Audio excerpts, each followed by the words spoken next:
Nancy is a conductor's daughter. One day she was working on Skarloey with some polish and a rag. Skarloey was snoozing happily, but Nancy wanted to talk.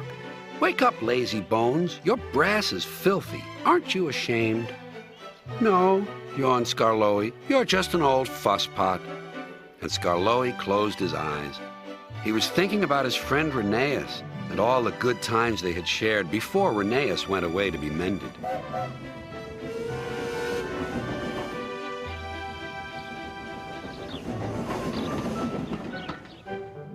Nancy interrupted again. "Don't you want to look nice when Rheneas comes home?" Skarloey wasn't sleepy anymore. "What? When?"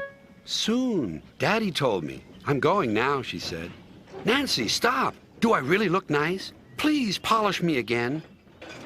"Now who's an old fusspot?" laughed Nancy and set to work once more. Duncan was jealous. "Aren't you going to polish me too?" "Sorry, not today. I'm going now. I'm helping the refreshment lady this afternoon. We must get the ice cream ready for the passengers." "Never mind, Duncan." But Duncan did mind. "It isn't fair," he complained. "Peter Sam gets a special funnel, Sir Handel gets special wheels, passengers get ice cream, but I'm not even polished." Of course, this wasn't true, but Duncan enjoyed complaining. He became sulkier still.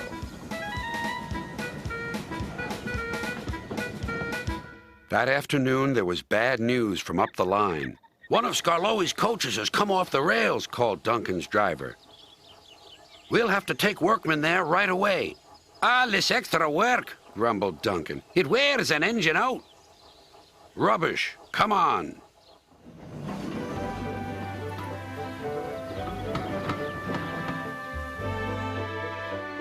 The derailed coach was in the middle of Skarloey's train, so he had gone on to the top station with his front coaches. Duncan shunted the works train into the sidings and left the workmen to sort out the mess. Then he brought the passengers in the rear coaches home. He sulked all the way. "I get no rest, I get no rest," he muttered. Duncan made the journey very difficult. He was short of steam, so his driver waited a while in the hope of raising more. But Duncan wouldn't try. "We'll keep our passengers waiting," said his driver. Duncan was cross. "You always think about the passengers and never about me."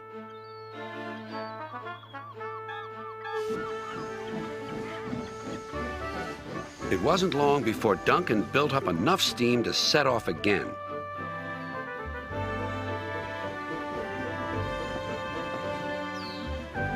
But he was still very grumpy and cross. "I'm overworked and I won't stand it." At last they reached the viaduct near the station. "Come on, Duncan," called his driver.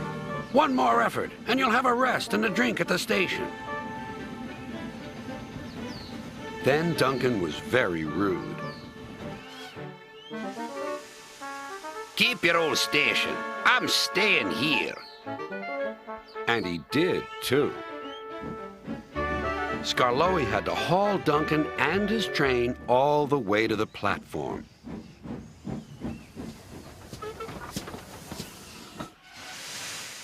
The passengers were furious. They told everyone what a bad railway it was.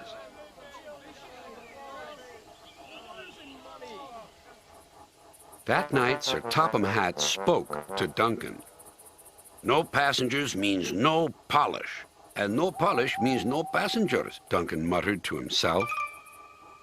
He still has a lot to learn, doesn't he?